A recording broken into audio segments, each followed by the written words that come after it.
Tuesday here today. It looks like Trump was just speaking, so we're going to cover that first, and then we're going to go to KrayKray McEninny because she did a press conference. I'm a little bit behind today, and I didn't do anything yesterday. Well, I did do something. I had an audition, and I had to move the lights and set it up. Oh, it was a nightmare. And then this morning I went out and I donated blood because I have an extremely rare blood type. So it's special blood.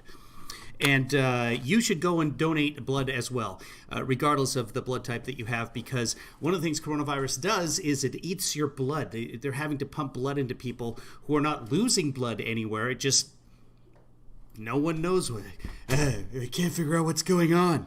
Well, I mean, the president knows. He knows everything. So we're going to get to him in a second. As soon as I see someone come into the chat room so that I know we're actually broadcasting, we'll get going on that. And then we'll go to KrayKray McEninny's press conference. I saw about 2 seconds of that.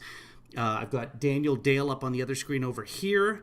I might have a fact checker or two in the chat room when this all gets going. So if you can see the chat, let me know. Facebookers, if you're watching me on Facebook, send a chat over Facebook. The message should pop up on the screen over here. And once we get going with that, I'll start the president going. My voice is already sore. I'm going to be drinking a lot of liquid because they told me to at the blood place.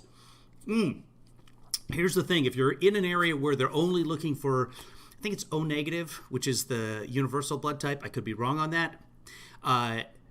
What you want to do is find a bloodmobile or whatever that's taking whole blood. So if you are whatever that blood type is, hey, Carol, okay, we can get going here. So if you are of a very a rare blood type that's not this O negative, like my special blood type, which is also my outlook on life, B positive, then get out there and donate some blood if you can, if you're able to. O positive, is that what it is? Okay, so pulpo lover, thank you. I'm going to go with that. I'm not even going to fact check it. Especially if you're African American, they desperately need your blood. So get out there and donate if you can. Now that it looks like we've got a couple of people, that's one person. Pulpo Lover is on Twitter. Carol's on YouTube. It looks like if you're having trouble chatting, go to the YouTube and check us out there because people seem to have very good luck chatting there. Let me make sure that the sound levels look right. And we're going to be watching this on Fox News because I didn't see it on... Amanda Williams, B positive. That is a very rare blood type, considering. Let's go along with Trump here. Thank you all for coming back, because you came back. This is a Republican group, largely, if not. Oh, he's talking to GOP lawmakers. You know, they look pretty Republican. I'm not sure about Devin. Let's just you're a Republican, aren't you? This is a very, very Republican group, and we appreciate you coming back. Hi, Debbie. Yeah, it's the GOP lawmakers. It's a very Republican group. So thank you for pointing out the obvious. Really, he's America's teacher. And I just want to say a few words, and maybe we'll say a couple of words in front of the media. We just left the most beautiful ceremony celebrating 75 years, the 75 years. And it was magnificent. It was beautiful. It was windy and beautiful. And we have a great country, and we're rebuilding our country. We had the greatest economy in the history of the world. No country had anywhere near us. Nope. And we had the best we've ever had, but we've had the best ever in the world. Nope. China is a very good competitor. Quick refresher, we had 2.1 GDP growth in the last quarter, and we had $1 trillion deficit, nowhere near the greatest economy in the... I mean, it's ridiculous to even say that. And look where we are now, 14.5% unemployment. But we were doing much better than China, and that's before COVID, before this plague came in. We were doing much, much better than anybody, best we've ever done, and we had to close it down. It was an artificial closing. We had to just close it down. Never happened. A thing like that never happened before. We did the right thing. I'm not sure what an artificial closing is. It was a closing. It's like an impeachment hoax. Impeachment happened. It happened. He's impeached forever. It's horrible what's happened. It should have been stopped. It should have been stopped where it came from, which was China. It could have been stopped easily. and quickly, and for some reason they were unable to do it. I think they tried, but it got away from them, I guess. But it's a shame, and so many hundreds of thousands of people around the world have been killed, 184 countries. No. But we're going to build our country back, and we're going to build it back fast. This group of people, we all did it before, and we'll do it again. And we created something that has never been seen before. He's wrong about countries every time. Are somebody that likes history, and I think everyone in this room likes history, you wouldn't be doing what you're doing. You would see that, and you would remember that this was the year that China was going to overtake us in the economy. If you go back 2 months, you would see that they weren't anywhere close, that we were going to be there. Many years of if the right person sits in this seat, it'll never happen. If the wrong person sits in this seat, it'll happen in a period of a few years or less. It can happen almost immediately.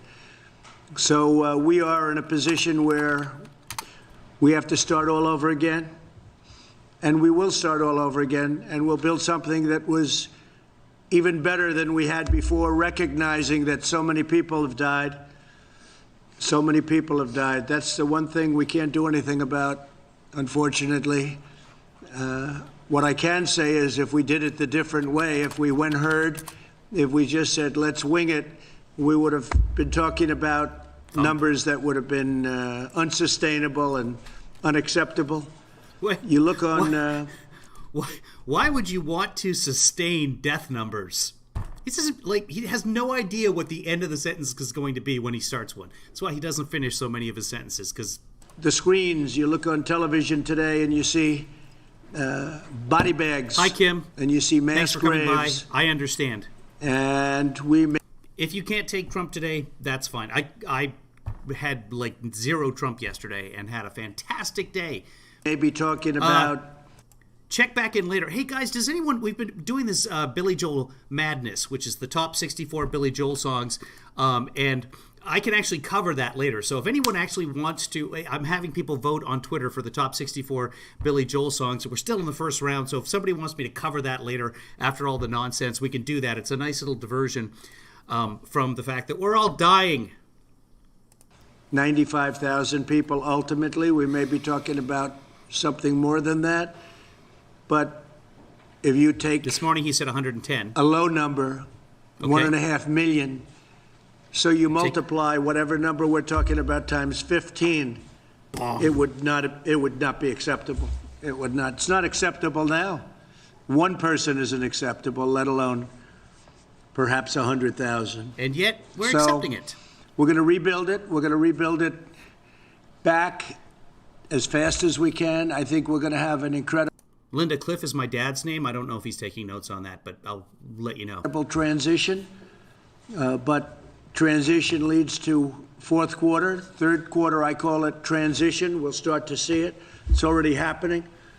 People want to come back. I think everybody in this room realizes we have to come back. Otherwise, you have a broken country. You'll never be able to do it again. You'll never be able to build this miracle. It's a miracle what we did, what all of us did, and what many people before us Obama did. Yes. You'll never be able to build it again. The people want to come back. Say his name. You see what's going on at state houses all over the country. They want to come back. I think some people don't want it really to come back for political reasons, which is sick. But the people, the real people, the people that want this country to be great and great again, we can say, they want to get back. And we're going to have embers, we're going to have fires, we're going to have things to put out, and we'll put them out. We learned a lot, things that we had no idea 2 months ago. We've learned a lot over the last couple of months, and we're going to do... And we've learned that staying in your house stops the spread of the virus, but... A job like nobody's seen before. And I spoke with Angela Merkel today. I spoke with Prime Minister Abe of Japan. I spoke with many of the leaders over the last 4 or 5 days. Those are the worst And so many nights. of them, almost all of them, I would say all of them, not everybody want to admit it, but they all view us as the world leader. And they're following us. Sherry. You look at what we've done with ventilators. We started, we had no ventilators. Nobody We had thought in terms of a 13,000. ventilator. It's like, and I say it all the time. Guys, let me know. We have so many fact checks to get through today. I have a few videos. I have, for example, Seema Verma saying that we had 13,000 ventilators. He just said we had no ventilators. If you want me to run those videos during this and fact check, we can. Most of you have seen some of those. I know there's probably more than 200 people watching right now. There was a couple of days ago, but there's not that many people in the chat room. So if you're out there and watching and you have an opinion on this, let us know. Just send a chat and we'll see it up here on the screen. So yeah, I can run those videos, like I could run the SEMA video right now, but we've got so much to get to today. I don't know that I'm going to do that. So if somebody wants to see something, let me know. It's like building a car, and other countries don't have ventilators, and we became so successful at ventilators. The Ventilator King? And building this very complex machine, very expensive machine, but very, very complex to have it right, to do it right. Highly computerized, very technologically significant. So we built, and we built, and we built. And they took other factories for totally other purposes. And now we have 9 factories that are throwing out ventilators at numbers that nobody can believe. Them out. It was really, there's not been anything like that since the Second World War, where we did the same thing with other types of product. And we're giving thousands and thousands away to other countries that are people dying because they don't have ventilators and they're not equipped to do what we did. So we're giving thousands and thousands of these ventilators away to many countries that have suffered greatly. Italy, France, Spain, so many countries. And Nigeria called. Tremendous problems in Nigeria. Tremendous problems all over. And so they're very happy. In addition to that, we're building stockpiles for ourselves. So if this disaster ever happens again, we have plenty. Some of the governors, we're working along great with almost all of the governors, but some of them, they needed ventilators. Now it's testing, and we have testing at a level that nobody's ever done before. Every leader tells us the same thing. In fact, they want to know, what are we doing? But you don't hear that from the media. You never hear that. But what's happened with testing is incredible. So as of this morning, we've done 8.5 million tests. And yesterday alone, in one day, we did 300,000 tests. And that's an And the Harvard Health Institute said that we have to do at least 900,000 a day. That's the bottom number, just to consider opening the country. Incredible tribute. And now they have the test where it takes you 5 minutes. That was a test that didn't even exist. Everything had to go to a lab. It would be sent to the lab, so it takes a day, and then it takes another day, but it takes you 3, 4, 5 days if they do a good job. Now you do a test, boom, and you have it in 5 minutes, and nobody ever thought a thing like that was even possible. Boom. That's the Abbott laboratories, but now we have which has a 15% false positive. Other competitive tests even with that. So what we've done has been incredible. We're going to continue to do it. We're going into transition, and I call it transition to greatness. It's going to be transition to greatness, because we're going to do something very fast, and we're going to have a phenomenal year next year. Third quarter transition, fourth quarter is going to be good. There's tremendous pent-up demand, and next year we're going to have a phenomenal year. And with that, I think maybe I'd like to go around the room, and you could introduce yourself and say a few words. And then after that, the media will leave, and we'll have some discussions among ourselves, okay? So this will be, dear leader, we love you. I think I know this gentleman. Let's see. Everyone in California. Thank you very much. Kevin McCarthy. Great state. Thank you very much. Elise? I think they'll turn it on. Thank you, Mr. President, for all of the support for New York State. This has been a true partnership, and the administration has stepped up, whether it's ventilators or building the Javits Center, which was tremendously important. My district in upstate New York, people are eager to get back to work safely. Our tourist businesses, our hotels have been devastated. So as we talk about this transition, making sure that we allow our small businesses to get back to work safely is so incredibly important. Also, our farmers. Thank you to Secretary Perdue for stepping up. We have dairy farmers in our district who are going through a crisis, but we know that you support the farmers, and we're appreciative of all of your work for New York. And I know you've worked effectively with... Okay, so... This is for years they've been... Thank you very much. And record bankruptcies for farmers every year under Trump, by the way. It's just getting worse and worse. So they got hammered by the tariffs. Now they're getting hammered by this. So for the farmers, you know, we gave $12 billion 2 years ago from China through tariffs because they were targeting our farmers. And then we gave $16 billion, and this year we're giving $19 billion to the farmers. And that's more money than they've ever even thought about. And it's keeping them in a position where, really a position of strength, but they deserve it, what they've gone through for 18, 19 years. This isn't a new phenomenon. This is for years they've been ripped off. So we're taking care of our farmers. Thank you very much, Elise. Thank you. Dan, please. Thank you, Mr. President. Thank you for having us here, and thank you for working every single day. You know, Speaker Pelosi would have the they're America meeting with a number of Republican lawmakers right now, just as we showed you, and told you he would. He had a long statement at the beginning there that we all watched together, and then as they go around the table, the people in the room, it's a lengthy. Okay, so it looks like Fox is like, that's it, we're cutting away from that. Okay, so even Fox is bored with Trump now. Let's go over to C-SPAN, and first we're going to look and see if they've got the rest of this up, and if not, we'll go right back to KK here. Let's do the C-SPAN, and I'm not even going to bother looking on MSDNC or Fake News CNN, because they haven't been covering this sort of stuff. It really doesn't say anything new, so honestly, don't watch me. Let's see if they decided C-SPAN. I mean, this is right up C-SPAN's alley. This is C-SPAN's feed. But, oh, there's Pence delivering. We'll go over that later. I actually have that video. Let's see. Okay, let's go right to the press conference then. Here's KrayKray McEninny. Good afternoon. Today marks the 75th anniversary of VE Day, a triumphant milestone in our nation's history and indeed in world history. 75 years ago today, our brave American forces defeated fascism in Europe, and through the selfless devotion of thousands of patriots, they saved the world. Over 180,000 Americans gave their lives in the European theater during World War II. And I want to take just a moment to honor their service and their sacrifice. Thank you to all of our veterans. You are truly, truly our heroes. Now, as I move to my next subject, I want to begin by saying this. Look, our rank and file men and women at the FBI are heroes in their own right. They protect this country from... There you go. Thank you very much, veterans. Let's get right into General Flynn. 14.5% unemployment, 35 million Americans unemployed. Many of those haven't even been able to report yet. There's states that they still haven't been able to file for unemployment yet. First thing we're going to cover, General Flynn admitted guilt 2 times in court and admitted guilt to many other crimes as well, which, as part of his deal, he said, yeah, I did that, I did this, and that. I'm not even going to go over there.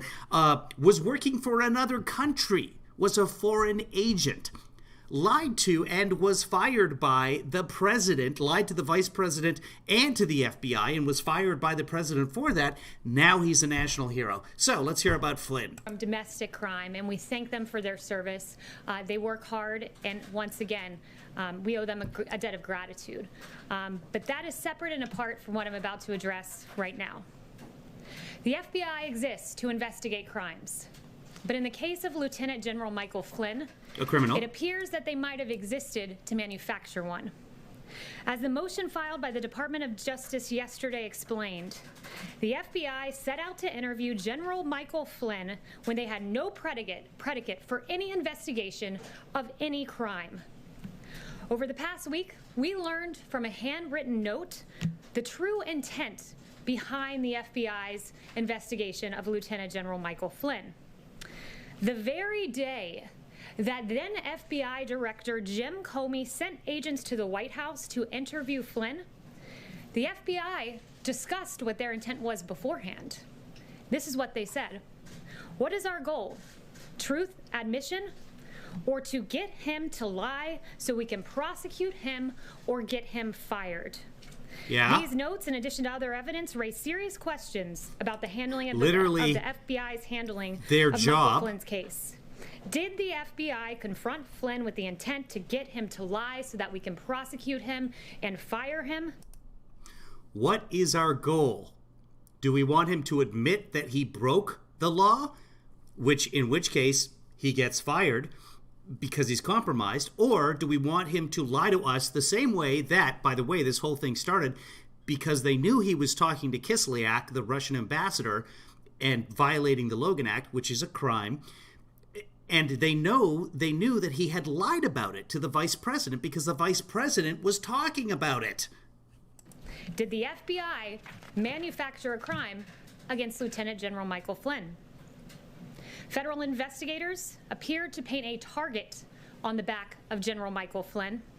Kimberly Strassel because of the he Wall was Street Journal committing laid crime. out point by point the very concerning aspects of this case, and I'm going to reiterate them as outlined in her column over the weekend. Oh, good. In December 2016, Flynn spoke as the incoming national security advisor to the Russian ambassador.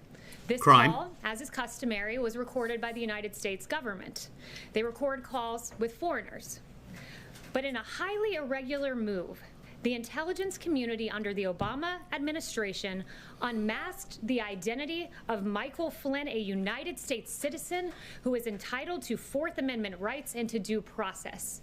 But Lieutenant General Michael Flynn received none of that. Because Michael Flynn, and they didn't unmask him, by the way. That's nonsense. Michael Flynn lied to the vice president.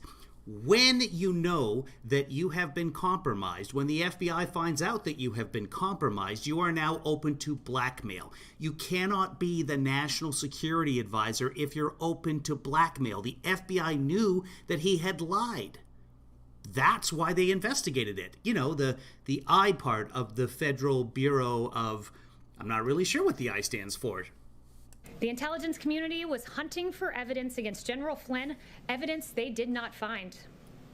We learned from newly released transcripts that in stark contrast to what former DNI James Clapper had been saying publicly, and contrary to what he was saying publicly, here's what he was saying privately with regard to Russian collusion. I never saw any direct empirical evidence that the Trump campaign or someone in it was plotting or conspiring with the Russians to meddle with the election. Collusion and conspiracy are two different things. Conspiracy is a legal definition. Collusion is just cooperation. And that's on page 2 of the Mueller report. Mueller did not investigate collusion and made it very clear, page 2. Sounds awfully different from what he had just said 10 days prior in a public capacity. Which is? Having found no evidence of Russian collusion, the FBI came up with a new absurd theory that Flynn might have violated the Logan Act, a statute from 1799 that in its 200 years of existence has never successfully been prosecuted. But it was resurrected in the case of Lieutenant General Michael Flynn. It's Michael a law. Flynn didn't violate the Logan Act. Constitution. Even the FBI did not think that General Flynn's telephone call provided the predicate for a criminal investigation. In fact, in January of 2017, an internal FBI document concluded that Flynn was, quote, no longer a valid, viable candidate for investigation. Disgraced FBI agent and noted Trump hater Peter Strzok disagreed, texting this: "Hey, if you haven't closed that Flynn case yet, don't do so." MZ, thank you for watching first. That boosts my numbers and that generates revenue, and that's great. So go tell your friends to come into the chat room as well, please. It really, really helps me, and I appreciate that. So prosecute John Kerry. Go ahead. The thing is that it's not the Logan Act, because that's an act with no teeth. It's the lying about it. You can't lie to the FBI. You can't lie to the vice president, because as soon as you lie to the vice president, and again, the FBI was going to drop the whole thing until Pence revealed that he'd been lied to. He didn't even know he'd been lied to. Once you start lying to the officials of the United States, you are open to blackmail. Yet, end quote. So the Flynn case remained active. This was a good thing for Peter Strzok, but it was a bad thing. MZ, I was just watching Fox News. I watch Fox News all the time. For justice. It was a bad thing for the rule of law. According to yesterday's motion to dismiss the case against Lieutenant General Michael Flynn, it said this: Mr. Strzok immediately relayed the, quote, serendipitously good news to Lisa Page, special counsel at the FBI, remarking, quote, our utter incompetence actually helps us. That's right, their utter incompetence to close the case against Lieutenant General Michael Flynn was something to be serendipitously celebrated. The scheme to manufacture a case against Michael Flynn continued. After President Trump entered office, the FBI's partisan pursuit of General Flynn proceeded under Jim Comey's FBI. Despite possessing a transcript of Flynn's entire conversation, the FBI decided it was somehow necessary to go ask General Flynn what happened on the call, despite having a because he was transcript in lying their possession. to the Vice President of the United States. To, quote, get him to lie. They advised him he didn't need a lawyer present. Imagine This that, is you're an laughable. American citizen. You don't need a lawyer. We're just coming in to have a chat. They didn't say he didn't need a informed lawyer. Their superiors at the Department of Justice. He asked if he needed a lawyer, and they said, if you want one, sure. Despite But their own we just want to have a attorney at meeting. the FBI saying, if we usually tell the White House, then I think we need to do what we normally do. But they ignored the So advice. her premise is that the former director of Defensive Intelligence, which, by the way, he was fired from that position by Obama because he was completely incompetent as a manager, that he had no idea that you're not supposed to lie to the FBI. That's their defense. They didn't tell him that lying to the FBI, the former director of an intelligence agency, that they didn't tell him that it was a crime, and therefore his lying to the FBI, that's on them. FBI counsel, and they went into. And again, if this isn't a problem, why would Trump fire him and say, I fired him for lying to the FBI and the vice president? Interrogate Michael Flynn. Acting Attorney General Sally Yates, no fan of President Trump, said she was flabbergasted, she was dumbfounded by the decision to not inform DOJ officials who, quote, hit the roof. This is all outlined in a legal document that you can find. Additionally, when the FBI arrived at the White House, they did not even warn lawyerless Flynn about the consequences for providing an inaccurate response. Yeah. The interrogation We just of went Michael over Flynn that. That's their defense. was not an inquiry. Make no mistake, it was a trap. Even more troubling was the fact that after the interrogation of Flynn, former Deputy Director of the FBI, Andy McCabe, concluded that he, quote, didn't think Flynn was lying. But the case against Flynn continued. We were pleased to learn yesterday that the Justice Department moved to drop the case against General Michael Flynn. Though it took several years, it is encouraging to see that justice finally prevailed. As we move forward as a country, it's important to take these revelations very seriously in order for Americans to have faith in our justice system. If the top leadership of the FBI can target a 3-star general who served this country for 3 decades, make no mistake, they can target you. Not hard to worried, believe because that this I'm not a happened in criminal. the United States of America. General Michael Flynn's life was forever changed. He had to sell his home. He faced financial ruin. His family was even threatened with prosecution. But despite all of that, here's what Michael Flynn put out yesterday in his first reaction to the motion to dismiss. If we can play the video, let's go ahead and play it. Oh, we're going to play the video of his grandkid? Really? That's what we're going to do now? Or maybe we're not. I mean, it is the White House. So don't think we have the video queued, but I encourage you all No. to go on General Flynn's Twitter feed, and what you'll see is a This is really beautiful embarrassing. video of his grandson. I have video ready to Talking about go. how much he loves this country and how everyone deserves justice for all, and how commendable that is for General Flynn at a time when he was so gravely wronged to say this: I still believe in this country, I still believe in America, I still believe in the principles that make this country the greatest on earth. And in the words of renowned political philosopher Baron de Montesquieu, there is no greater tyranny than that which is perpetrated under the shield of law and in the name of justice. I hope the media will take these questions very seriously. We'll report the facts. There was heavy interest in the first iteration of Flynn News from many years ago that got 4 times the coverage that the exoneration of Michael Flynn got today. That was a report by Media Research Center. So these facts are important, and thank you very much for those who have taken interest in reporting. And with that, I'll take questions. Thank you. Jim, you were so kind on the trip the other day to Honeywell, so you get the first one. Thank you, Kaylee, and congratulations on becoming press secretary. Thank you. Wanted to ask you, putting aside the situation. Okay, again, 14.5% unemployment, 75, 76. How many thousands of dead Americans are there right now because of the coronavirus? And we just spent 9 minutes and 20 seconds talking about Michael Flynn, and complete nonsense, too. Situation with Michael Flynn. Today, the unemployment rate hit the highest point since the Great Depression. What is the president's plan to get this country out of this ditch? Yeah, you know, this president is the jobs president. This president got us to a place where we had the lowest employment rate in the history of this country, historic lows for Black Americans, Hispanic Americans, the disabled, veterans. As the president has noted, and I think this is right, we had to put a stop to the economy. It was a pause. This wasn't some, economic catastrophe that the White House didn't do anything to stop the economy at all. It was decided upon by the President of the United States to stop the United States economy. No, he never did. 2.2 million lives, perhaps Come on, more, Jim. somewhere in that range, because American lives, that's what mattered most. And so this president, when faced with this very tough decision to put a pause on the hottest economy in modern history, said American lives matter most. And that's what he did.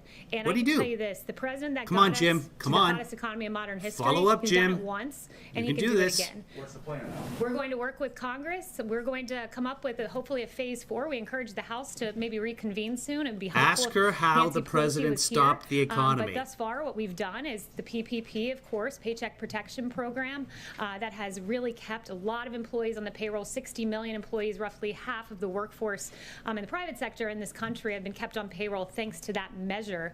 But going forward, principles like deregulation, principles like lowering taxes. The president has mentioned a payroll tax pause, which would be a great thing for the American people. There are a lot of proposals Not being for the entertained. I don't want to get ahead of the 14.5% president, unemployment. but I can tell you. Isn't there a problem, though? The president wants people to get back to work. He wants these governors to reopen their states. But if Americans aren't comfortable going to restaurants and movie theaters or the beach or whatever, how do you get this economy moving again?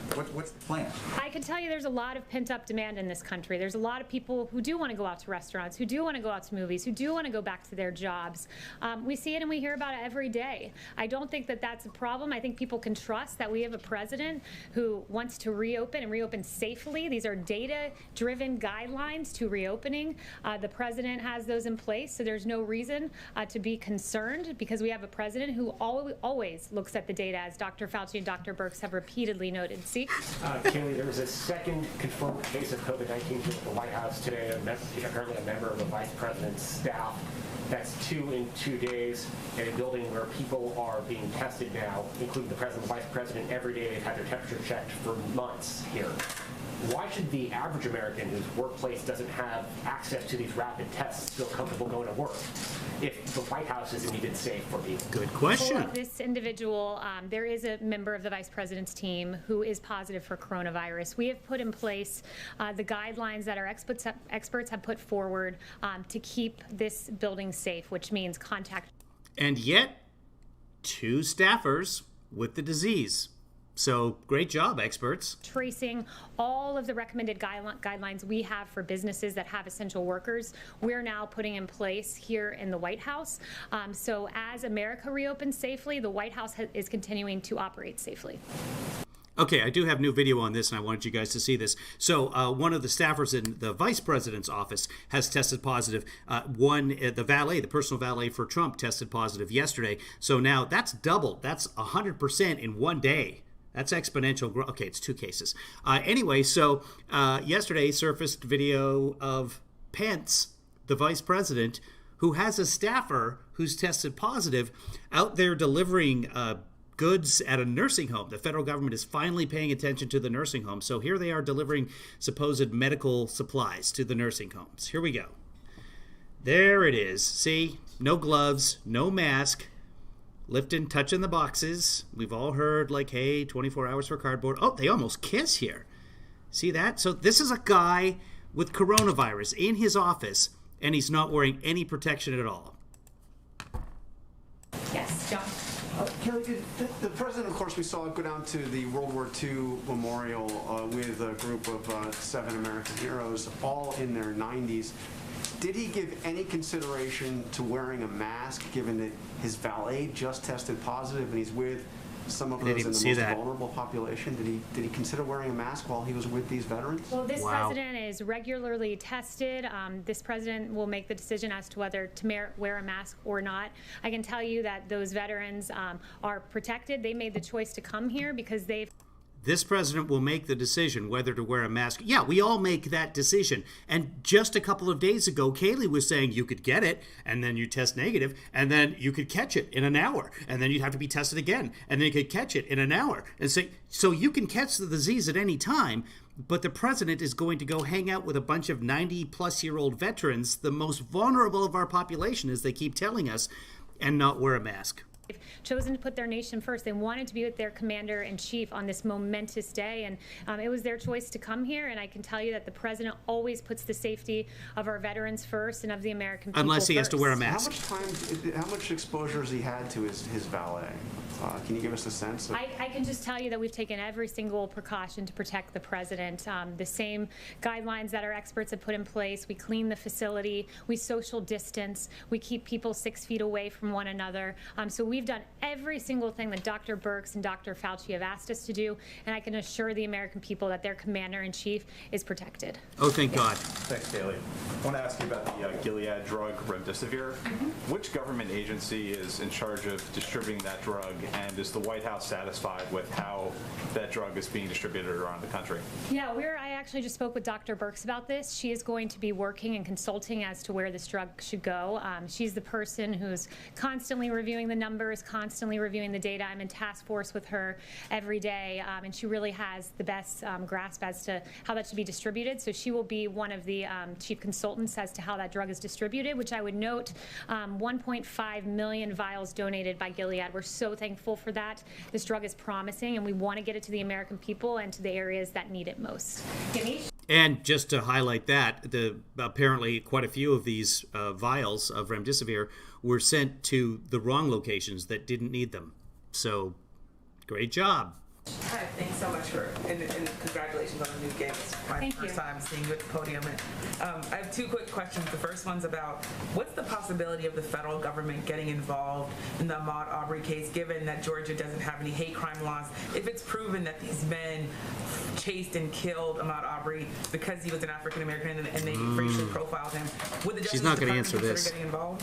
Look, first I want to say that my heart goes out to the family of Ahmaud. I can't imagine what they're going through right now. My heart breaks for this family. I know the president's heart breaks. I've spoken to him about that. And I can tell you, we will follow the facts. Right now, as you know, it's in the court in Georgia. It's a state matter, but absolutely we will be following every detail. And I'd refer you to DOJ, but as the facts merit, I am certain that they'll be following those facts. And you had a second question? The second question I have is, in 2015, shortly after the president said that some Mexican immigrants were rapists and criminals, you said that language was racist and hateful. Do you still believe that today? Well, I'm actually glad you asked that, because for about the first 4 weeks... Yeah, so video surfaced on CNN about her calling the president a racist back in the 2016 campaign, and then they hired her. And she's not going to deny it. She's not going to walk it back, I'm sure. She's just going to, like the other day when she just started, I'm going to play you this anyway. This is Kaylee McEninny. This is the kind of thing that she says. Absolutely. This president will always put America first. He will always protect American citizens. We will not see diseases like the coronavirus come here. Can you imagine anything stupider? 1 million plus cases now. So great job, Kaylee. Anyway, video surfaced of her before she was on Trump's side. Before Trump was in the lead, she criticized him, called him racist, a couple of other things. But let's move on. Of the election, I was watching CNN, and I was naively believing some of the headlines that I saw on CNN. And reading headlines, that's fine. I just want to know if you also personally still believe that. I'm actually not going to read the headlines. So I very quickly came around. She was on TV saying this. Hired me.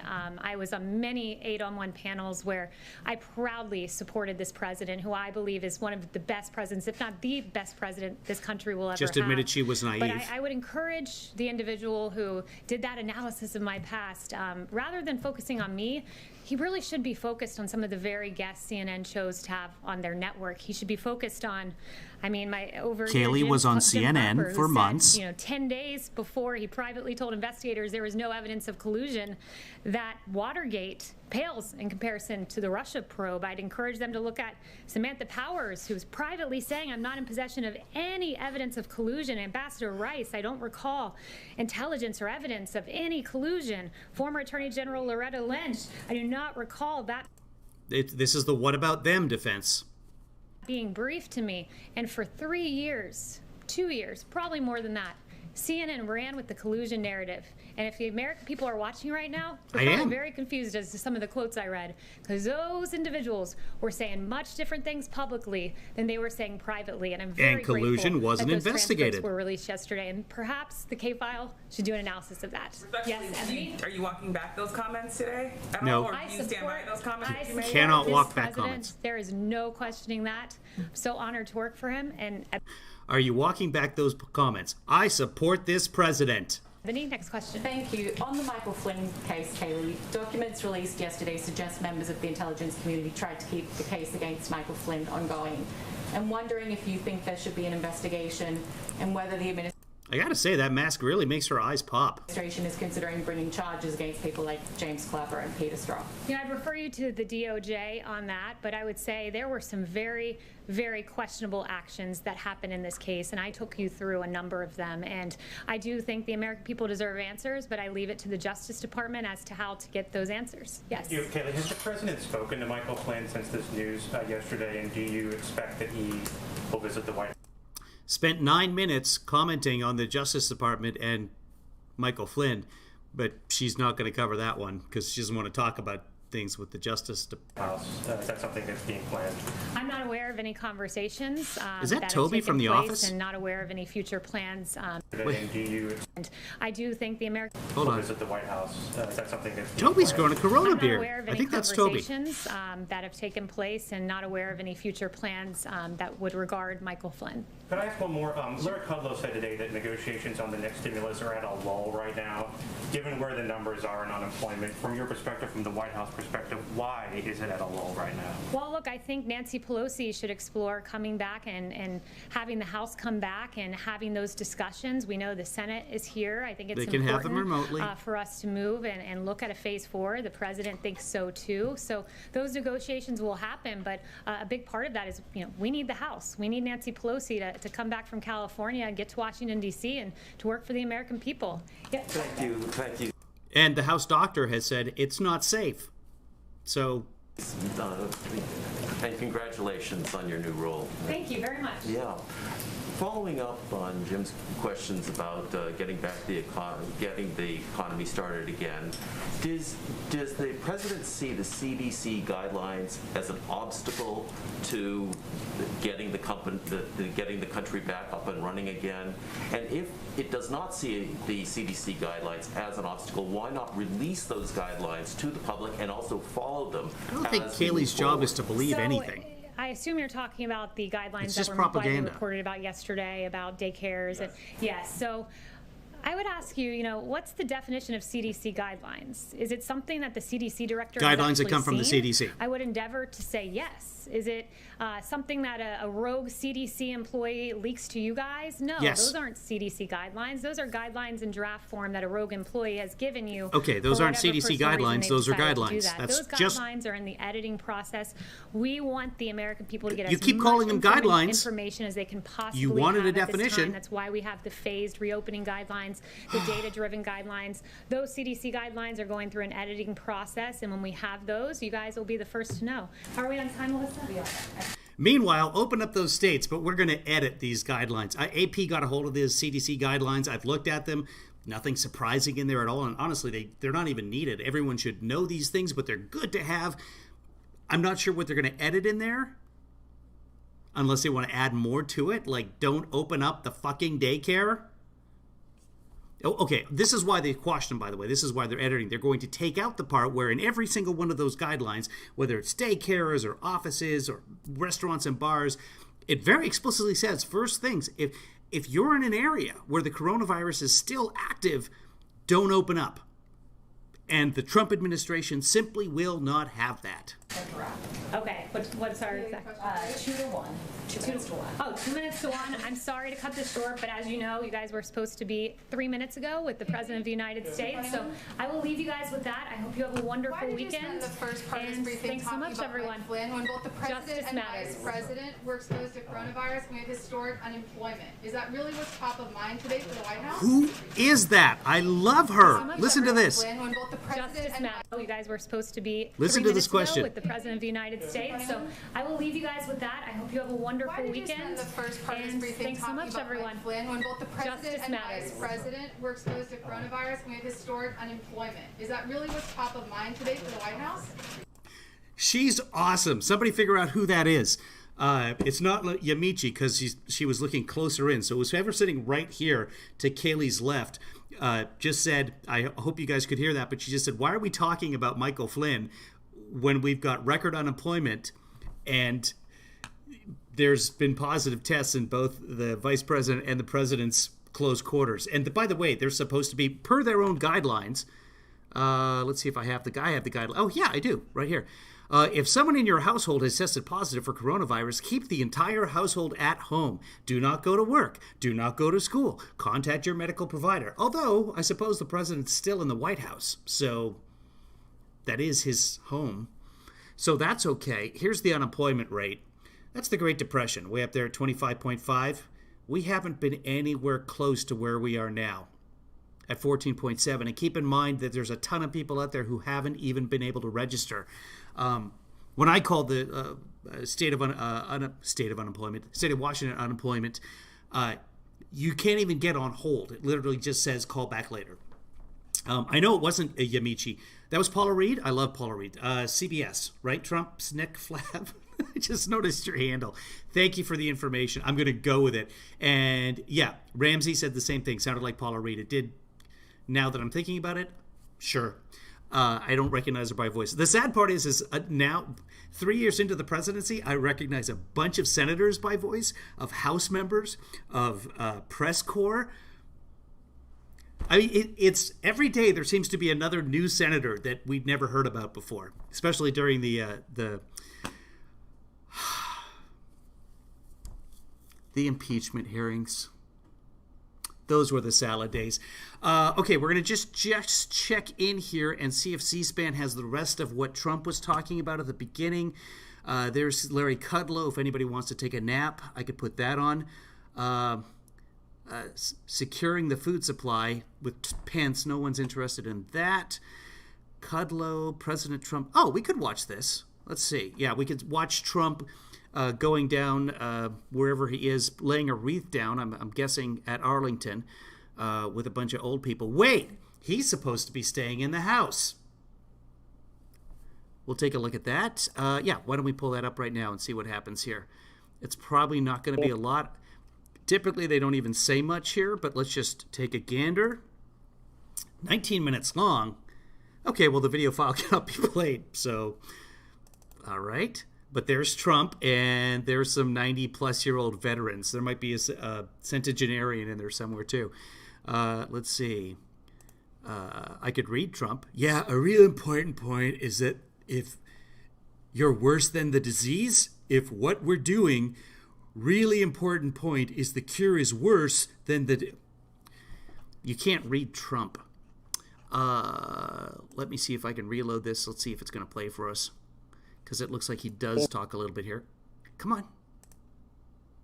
Come on. I'm guessing Fox covered it earlier. Does anybody want to see this? I'll give it another shot, because sometimes it'll update and fix itself.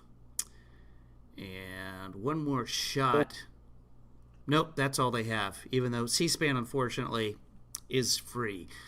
They do a pretty good job covering most stuff. Let's go to my YouTube TV, where I record everything, and it stays there for 9 months. If you guys are looking for a cable alternative, YouTube TV has some glitches, but it's actually, I would recommend it. Let's go to the library, go back a little bit. That would have been earlier in the day. Let's see if we can get a time on this. If anybody wants me to cover the Billy Joel Madness Challenge and see where the songs are, if anybody's a Billy Joel fan, we can take a look at that as well. Let me know if you're interested. Yeah, she posted it on Twitter. Oh, Paula posted it on Twitter? Thank you. Well, then we'll go with that. Thank you. No mask for the president. The president will decide if he wears a mask. That's what Kaylee said. Gotta go, guys. Gotta go. Bugle playing. Okay, so he didn't say a whole lot. Let's see. We can't have the cure worse than the disease, because Victory in Europe Day. This is the time to talk about victory in Europe. Maybe not at the press conference when you've got the coronavirus going on. So it looks like his entire little spiel here.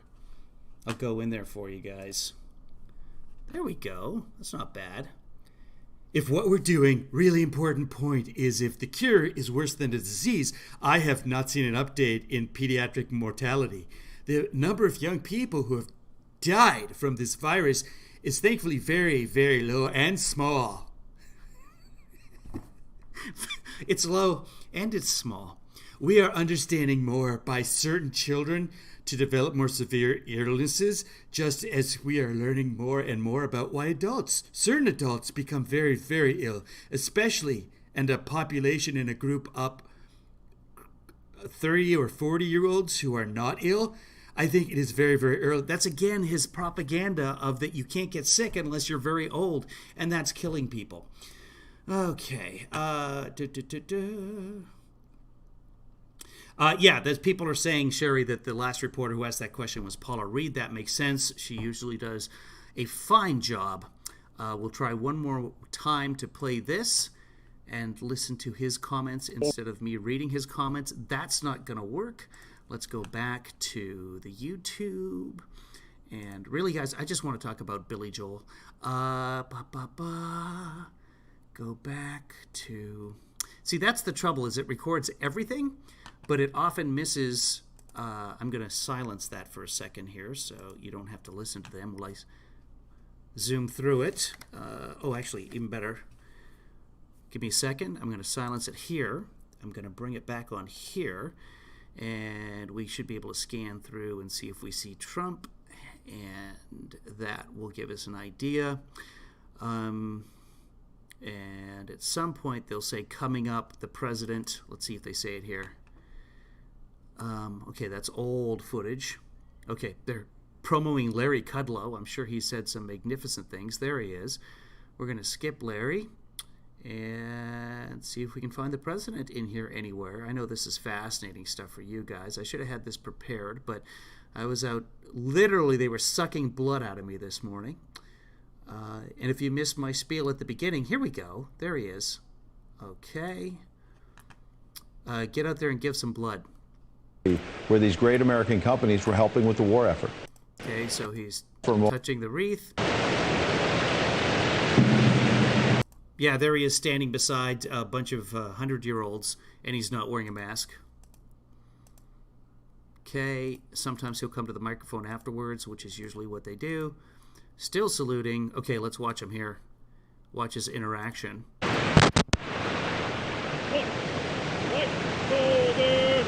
I believe it's the 75th anniversary. That would make sense. A Victory in Europe Day.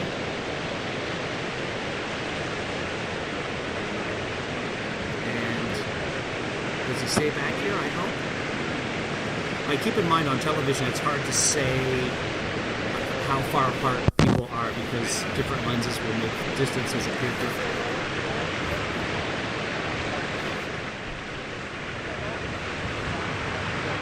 Okay, so he seems to be keeping a good distance here. That's nice. President Trump and the First Lady. Could have worn a mask. They were facing all who to this event. Okay, we don't need to hear him. Yeah, he is. He's keeping a good distance there, so that's good. Kudos to him. And then he usually goes before a microphone and says a little something, a little tribute. Let's see if we can find that. Keep going. He's certainly taking his time because he has to read something. So that takes him a while. Let's go over here. Okay. I've actually never seen the wall. I've got to get out there at some point. How are flights right now? Okay. Oh, wait. Who just tested positive? Hey, check out Acosta's tweet. Trump just said, Katie just tested positive. Katie who? Guys, this is breaking. Trump's, hold on. Let me go to Katie. Give me which Katie, guys. Let me pull up the Twitters. We can enjoy this together.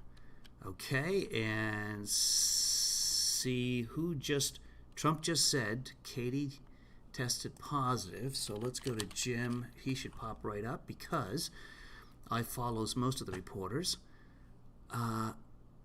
Trump just said Katie tested positive for coronavirus. Katie who? Anybody have any ideas? I'll search Twitter for Katie.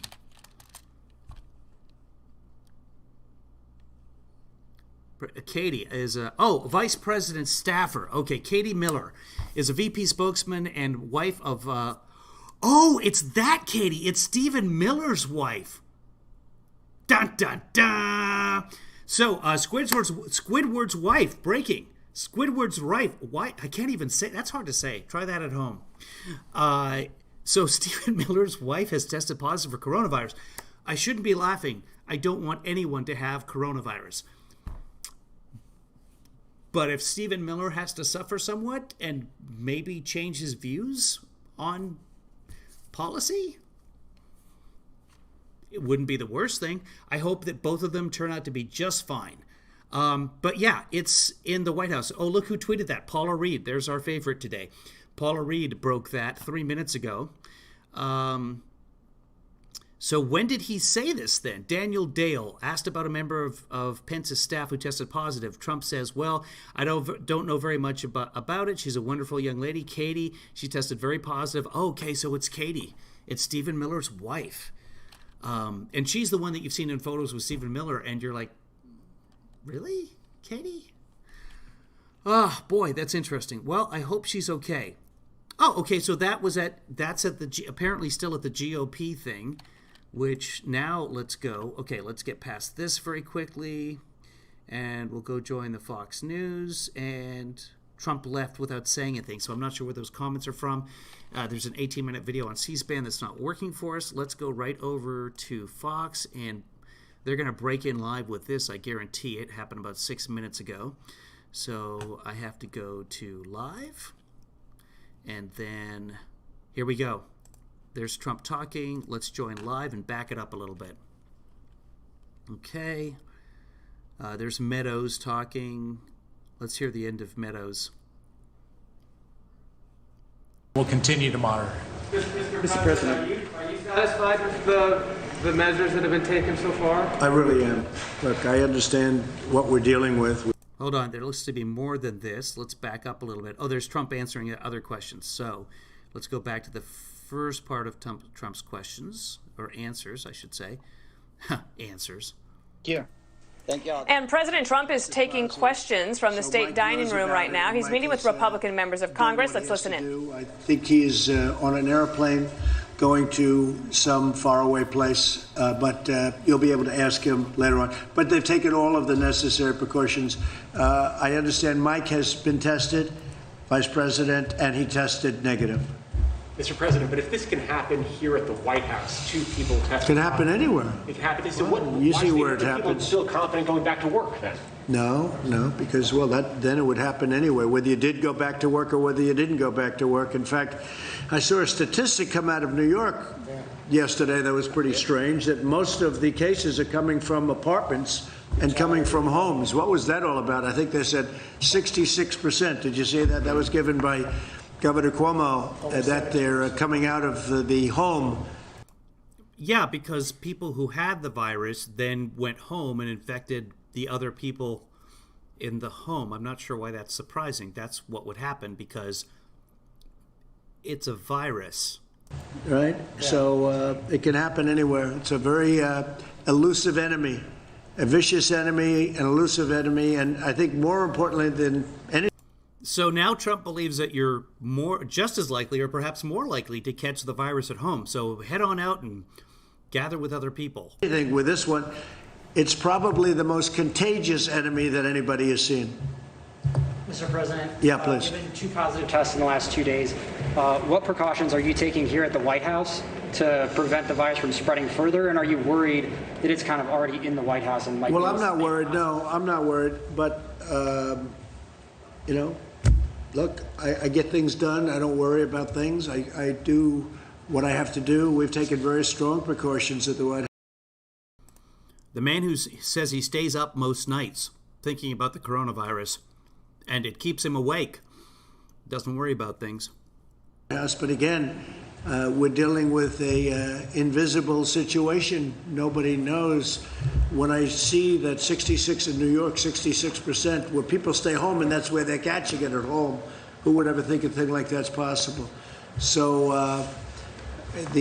all you can do is take precaution and do it the best you can. But Mike was tested today, and Mike was tested negative. So are you taking additional steps here at the White House in the light? Yeah, we're taking very official steps. Mark, do you want to discuss that? What are very official steps to combat the virus? Yeah, you're right, We've Nick. already put Rich. in a He few worries protocols about that we're looking at, obviously, his to make election. sure that the president and his immediate staff stay safe. But it's not just the president; it's all the workers that are here. Obviously, you're here on a daily basis. But the protocols that we're putting in place puts a stronger emphasis on making sure that we do the mitigation that we need to do to make sure they're safe.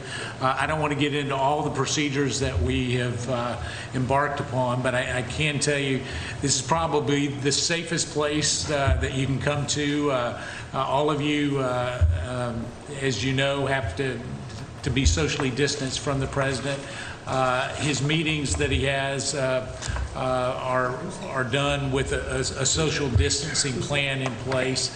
Outside of that, the White House is the safest place you can be. Now, get back to that nail salon. May take some additional precautions as it relates to the vice president and the president in terms of just making sure that the people that come in contact with both of them are done, that it's done in a way that makes sure that we keep the president safe. Additionally, every member that came here today, they were tested just in case there's a closer contact than we might have. But we put in some additional protocols over the last 48 hours, and we'll continue to monitor. Mr. President, are you satisfied with the measures that have been taken so far? I really am. Look, I understand what we're dealing with. We're dealing with something very serious. And the fact that you have it doesn't mean that it doesn't go away. All right? You can have it and get through it very easily. Some people have a harder time. Most people get through it. Some people are devastated by it. But the fact that you get it doesn't mean... I've had numerous people say they have it, and a couple of days later they're better. Some people say they have it, they think, and there's almost no symptom. Other people have it and bad things happen. So, but for the most part, when you have it, you get better. And supposedly you're immune, although they're not 100% sure about how long that immunity lasts. And is there, Mr. President, is there a reason why people just aren't wearing masks at the White House? Well, they are. People but that they're not, so. No, people that are serving me are. We have not seen anyone wear a mask around you, sir, in the last 2 weeks. So I can speak to that. You know, as we look at this, the people that are in close proximity to the president obviously have tested negative. The mask that you wear is generally to keep other people from being infected, and so as we look at that, you know, I can tell you that the testing protocol is a strong regime, and as it gets close to the president, some of those that serve him will wear a mask in those closer proximities. Here's what I would offer off the record to all of you is I know, John, we spoke about this earlier. If you've been on the campus, for your safety and well-being, the president's made available to make sure that you can have testing just for the peace of mind. So before you leave today, we've made those arrangements to make sure that you can be tested as well. But we have a lot of people wearing. I'm just looking around. Look at Shay, White House photographer. I'm sure most of you don't know her, but to the best of my knowledge, she's wearing a mask. Is that a mask? Yes. I think to the best of my knowledge, it looks like a mask. Mr. President, could you clarify the status of the Phase 4 negotiations? Earlier, Larry said that they were being paused and potentially for a couple of weeks. Well, we're in no rush. We're in no rush. When you see jobs the Democrats have to do what they have to do, but 30 million people unemployed. Oh, we're in no rush. We're good, really. I mean, I have a job. I get tested every day. I would say we're not looking. We want to see what they have, but I can't say that we're in a rush. We were in a rush to get the money out to people. We have gotten the money out. Some money is stalled because of state machinery. You know, they've old.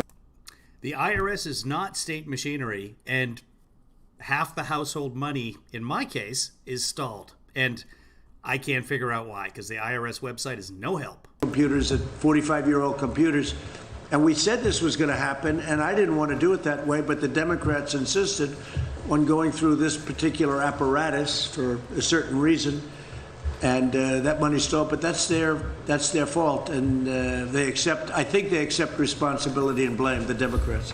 Mr. President, you said recently you would, if necessary, be the first person to get a vaccine. Probably. How important do you think a vaccine ultimately is? Well, I didn't say I wanted to. That's not a correct statement. I said, you said, would you be? And I said, if it was good for the country, I'd be. And if it was bad for the country, I'll wait to be the last one, or I wouldn't do it at all. No, I was asked whether or not I would do it as the first person. If I thought that was a good thing for the country, I would. I don't, personally, and I have to say, I think we're doing very well on vaccines. If they wanted to use me as a test, that's okay with me, if it was good. But that was really the way the question was asked. But how important do you believe a vaccine is to getting out of this? And what do you say to those that this growing anti-vaccine? Well, I feel about vaccines like I feel about tests. This is going to go away without a vaccine. It's going to go away, and we're not going to see it again, hopefully, after a period of time. You may have some flare-ups, and I guess, I would expect that. Sometime in the fall, you'll have flare-ups, maybe. Maybe not, but according to what a lot of people say, you probably will. We'll be able to put them out.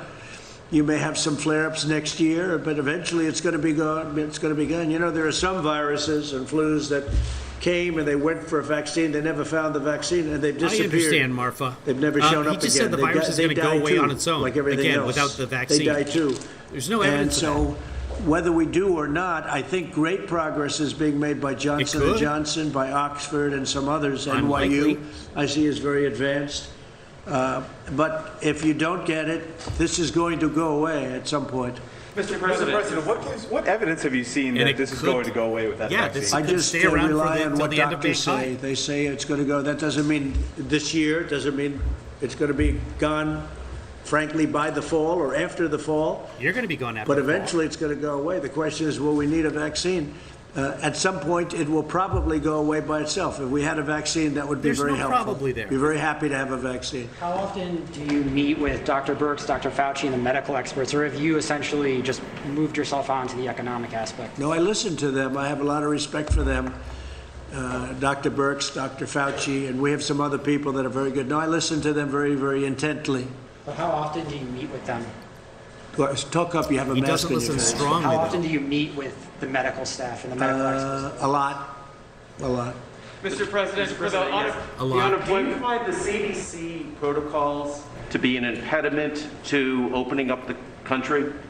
Which protocols? The recommended guidelines that have been. No, because I'm relying on the governors, and the governors are the ones that are doing that. And if I see something wrong, I'll clamp down on it very hard and very strongly. But I'm relying on 50 very talented governors. I don't think they are all talented, but many of them are very talented. Why are you not releasing those guidelines? They're released. They know what to do, and they know what they're doing. He has no idea what they're talking about. And we're going to see. But I'm relying on the governors to do their individual states, and they're relying on us very strongly for advice and also for help with respect to equipment, hospitals, beds, ventilators, but also medical supplies. So they're relying on us, and we're able to get them everything they need if they can't get them.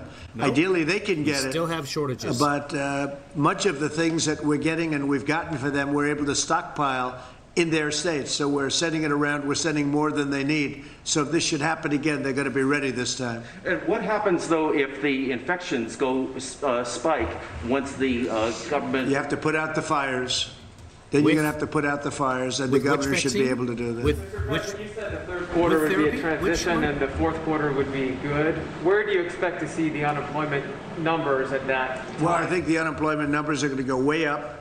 And the statement that Kevin made is incredible. Everybody expects to have a job back very shortly. That's not a normal situation. You go into a bad economy, deep recession or worse, nobody expects to have a job ever again. Everybody expects. I saw that chart. Almost everybody expects that they'll be working again. Somebody. This was an artificial turning off of a tremendous economy. We did the right thing because we saved millions of lives, probably millions of lives. But this was just all of a sudden one day we had to turn it off. When we turn it back on, which we've just started doing, I think it's going to come back blazing. I think next year has a chance to be one of the best years economically we've ever had because there's tremendous pent-up demand. It has no chance. So if unemployment's at 14% now, perhaps going as high as 20%, where do you think that will be in the fourth? I think the number is going to be a great number. I'm not going to say exactly what. I can say over a period of time it's going to be where it was, maybe better. Can't get much better. Higher. We're at 3.5%. But it will be, I expect it to be where it was. The demand is going to be tremendous. And, sorry, Marfa, next year is going to be a tremendous year. Fourth quarter is going to be very good, maybe better than that. The transition is going to be very interesting, but you're going to see some very good numbers coming out of the third quarter. It's a transition. I call it the transition to greatness. We're going to have a great year next year. But you'll see. We can get dug out by the third or fourth quarter of this year economically? Well, the third quarter, we're moving in that direction. Right, I would say it's starting right about now. We're going to start moving in that direction. But the third quarter will be, I think it's going to be very good. It's going to be a very good indicator, but it's going to be very good. But it is a transition quarter. The fourth quarter is going to be good. It could be maybe more than good, Kevin. He started a couple of weeks ago saying that the third quarter was going to be I think it's going to be a really powerful year. Now it's fourth quarter. Now it's next year. Mr. President, Larry said this morning that he expects the May unemployment numbers to also be problematic, to be very high. What are you and your administration, these lawmakers, what are you all doing? Well, the May numbers, we haven't started coming out of it. And what are you all doing to provide relief to workers over the next 6 months? We're doing a lot. Look at all the money. We took $2 trillion and we're spending it all over because we want to have a... Doing a lot, but they're in no rush. We're throwing money at it. And over the years, they've learned that's much better than not doing it. Look at 1928. In 1928, they raised interest rates and they raised taxes.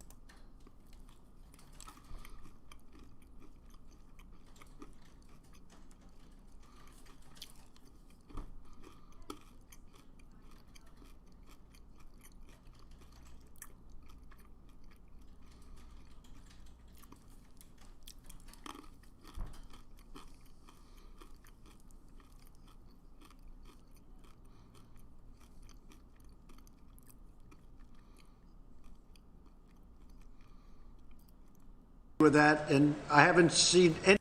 He's got the 1920s completely wrong. 1920s corporate taxes were lowered, regulations were gotten rid of. The 1920s were what's happening under his administration, and of course, that led to the Great Depression in 1929. Have I got that wrong, guys? Is he right when he said the Great Depression was 1928? Or is he a year earlier, just like the flu? I have to check that. I'm going to play him some more, but just in case I'm wrong. I mean, I was not alive. Anybody disagreeing with what we're doing? And in fact, they say what we're doing with the PPP, with all of the things that we're doing is great. One thing we could do is a payroll. Yeah, October 1929, but he just said 1928. So tax cut. Yeah, because he's a man ahead of his time, the president is. That seems to bother the Democrats. The one thing with the payroll tax cut, though, it's over a little bit longer period of time. But a payroll tax cut is something that some people that are very smart, I'm one of those people that like it because I think it's really sustainable. I think it will sustain it. But that's one thing that a lot of people would like to see. Mr. President, this is for Martha. Another thing they'd like to see is a capital gains tax cut. That's me chewing. Meaning no capital gains. Some Republicans are true hardline Republicans around the table. Not all of them. Some people might say, Louis might say, forget it. But some people would say that a capital gains stoppage, cutting capital gains, getting rid of capital gains tax, they've said that for many years. Nobody in the history of the world would ever say capital gains stoppage. Years would be a great thing. The true conservative Republicans around this table, of which there are about seven solid, but I still like the other ones too. But they would say that's music to their ears, right? So we'll see. Normally I wouldn't be eating on camera, but I gave blood this morning, so they said eat and snack and drink and liquids and all that sort of stuff. And B, I don't care. Yeah, I would be in favor of that. Yeah. Mr. President, you were with 7 American heroes earlier today, these World War II veterans. I was. All in their 90s. Did you consider wearing a mask when you were with them, given their... No, because I was very far away. I appreciate the question. I was very far away from them, as you know. I would have loved to have gone up and hugged them because they're great. I had a conversation with everyone, but we were very far away. You saw. Plus, the wind was blowing so hard in such a direction that if the plague ever reached them, I'd be very surprised. It could have reached me, too. You didn't worry about me. You only worried about them, and that's okay, because I think they're so pure it will never happen, all right? They've lived... because of the direction of the wind never shifts. A great life. But, no, the wind was howling, and I didn't see anybody with masks. I don't know, maybe there were, but they were great. I had conversations with them, but I was standing, as you noticed. Would you say I was quite far away? No, thank you, John. Mr. President. Appreciate that. The book was very good, by the way. Thank you. It was better than I thought it would be. No, it was actually a very good book, but it was actually better about me than I thought it would be. So I appreciate it. You've known me for a long time. 26 years. This wasn't really in the schedule, right? I knew him long before I thought in terms of this, but we had one very good story, right? When we were interviewed at the hotel, and he took a lot of guff. They said, he's not running. Why you did this? Was before I announced. And I've been toying with it for a long time, but never did it, never decided. And he took a lot of guff. But he also got great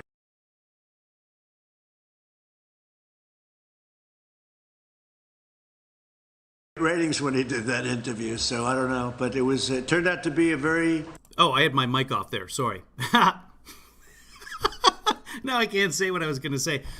Carol, can you expand on what you just said in the chat room there? Thank you. Interesting interview, sort of the first. So, yeah, your book is very good. Congratulations. Thank you. How's it doing? Bestseller list. Bestseller. Bestseller, yeah. That's good. All right. You've been listening to President Trump. He was taking some questions from the press at a gathering of Republican lawmakers there talking to the president. Okay, let's see if there's any more of that. They might come back to it. I was looking for the news on Katie Miller. Honestly, I don't know if Katie took Stephen Miller's last name or not. I'm assuming that she did because he seems to be kind of a traditional guy. But I don't know. So, more President Trump for you. Let me go back and just see if the clip of C-SPAN is now working. And if not, I'm going to take a break. What are you guys up to today? Anything? I gave blood, and I think my job for the rest of the day is just to eat macaroni and cheese and or trail mix, which I just finished the bag of trail mix, but no problem. I have more. And I've asked several times if people want to cover the Billy Joel madness that I've been doing, and no one has any interest whatsoever. But that's fine. It occupies my time. Let's see if this is working. It is not. So somebody write to C-SPAN. It's funny, some of the clips on C-SPANs will be there for 15 weeks, and you go in and they've had one view, probably the person in the video. Kind of sad how little we actually care about what happens in our government. Her name is Stephen Denise. Katie Miller's name is now Stephen. That's a reference for you, considering Gilead is making the cure for the vaccine, for the virus. Okay, well, it's probably about time to wrap it up on that note. Thanks to everybody who sponsors me. Thanks to everybody for being in the chat room. Those of you who aren't in the chat room, thanks for being around. I think it helps.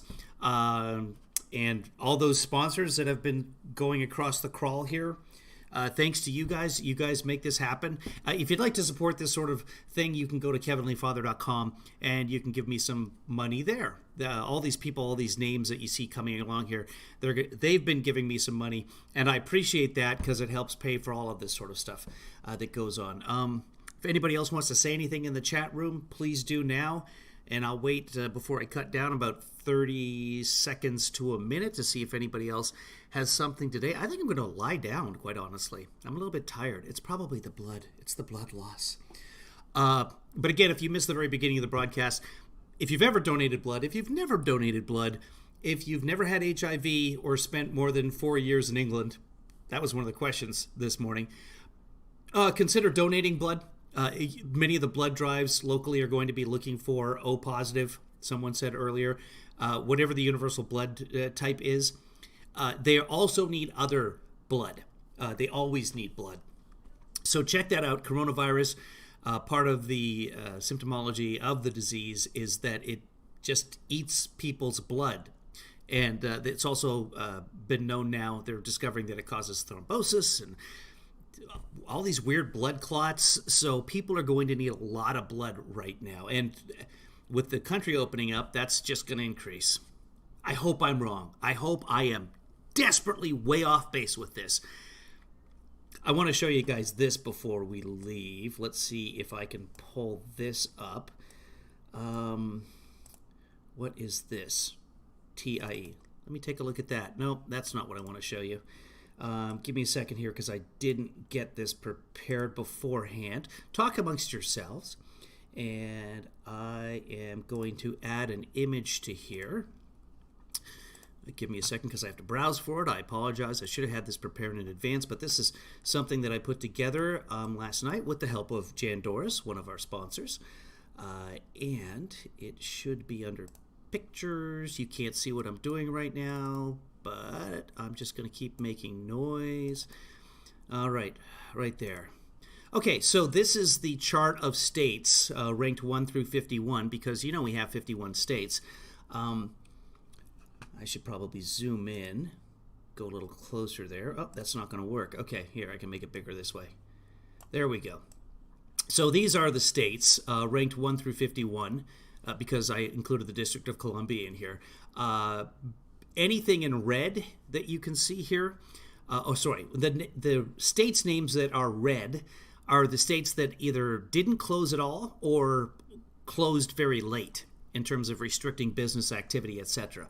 And then the states in green listed there, you can see those are the ones that sort of started things early, like Washington, California, Oregon. They were early in the game to lock everything down. What's interesting about that is if you look over at the left side, the right side, if you're looking at it, of the screen, you can see that most of the states that locked down early, they've done a good job at reducing the rate of change. All those numbers with the yellow highlighting, the blue highlighting, the green highlighting, all those numbers that you see are the percentage of increase over the last week as of yesterday. So you can see right at the very top, state number 1, Minnesota, they've increased in the last week 102%. Now, because they're yellow, that tells us where they're staying locked down. But then right behind them, Nebraska, number 2, with a 90% increase in just a week. That's exponential growth, people. Nebraska is opening back up. In fact, Nebraska never really closed. Kansas, 65%. Iowa, 62%. Iowa never closed. Kansas was in the middle in terms of restrictions. I don't really see a ton of patterns in here, but you can see, like I said, right there in the middle of your screen, Oregon, Washington, Connecticut, Nevada, all of those rates have come down very low, 22% per week. New York, thank God. New York, of course, was just devastated by this. Their rate of growth over the last week is only 10%, which tells us that New York has done an absolutely fantastic job because they're testing more than anybody, as the Trump administration is happy to let us know. And then you've got all these states in blue, the light blue, not the states, the light blue coloring you see in the percentage of growth. Those are all states that are opening up. The green ones are opening up soon. And the blue ones are the ones, the yellow ones are the ones who are saying, yeah, we're going to stay closed. And the thing that Jan Doris pointed out to me last night was that all of the early adopters of closing down the state, all of them are staying closed. So they figured it out early, and they still understand it. So if you're lucky enough to live in one of those smart states, you're doing much better with the virus, theoretically. There's an exception to that. Let me look. There's a couple of exceptions. So over on the left, number 8, the 8th worst state, Illinois. The 21st worst state, California. California has plummeted down this list, by the way. A couple of weeks ago, they were up near the top the last time I did it. They've just had hotspots. And so part of it is good planning. Part of it is just blind luck. Let's see. Carol said, you're great. Oh, okay. Carol, I was talking about the president saying he was so smart. Yeah, well, okay. Well, I appreciate that, Carol. And you can tell me that I'm an idiot too, because, I mean, I'm smart enough to know that I am. You've enjoyed the program very much, as I've enjoyed having you here. And I think with that, since no one wants to see the Billy Joel madness, maybe I'll do a separate live cast for nobody about the Billy Joel results. And we can talk about that. I'll just talk with myself because no one's going to watch that. All right, guys. I don't know what's going to happen later today. Kaylee's already done her press conference. We covered that. You know what? Fox. Trump was on Fox or Friends this morning for like 45 minutes. So if I get a chance later today, I'll live stream that. He said a bunch of absurd things. I haven't listened to it all. I've listened to a few of the questions and answers, and it's just all nonsense. But anyway, we don't get to vote him out until November. So, and some of us don't get to vote at all because we don't live in swing states. And the coronavirus has changed that. I was going to move to Arizona for a few months. Marfa, a shout out to your Ellen, for doing homework. Thank you, Ellen, for doing your homework with the littles. Oh, this is exciting. This is what I want to tell people today. Kevin Lee's daughter is going to take a coronavirus test. It's going to get here. It's an at-home test. It gets here in an hour. It's part of the surveillance of the coronavirus that Seattle is doing. It's not going to a drive-through. It's the at-home test, and they're doing the surveillance whether you've got any symptoms or not, because she didn't have as many symptoms as you need in order to get the real test. We still do not have enough tests.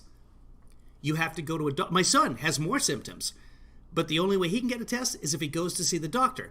He's not that sick. So instead, he's opting, instead of going to a doctor's office, which is a place you're likely to be around other coronavirus victims, he decided he's just going to ride it out. He's gotten much better. They're both good.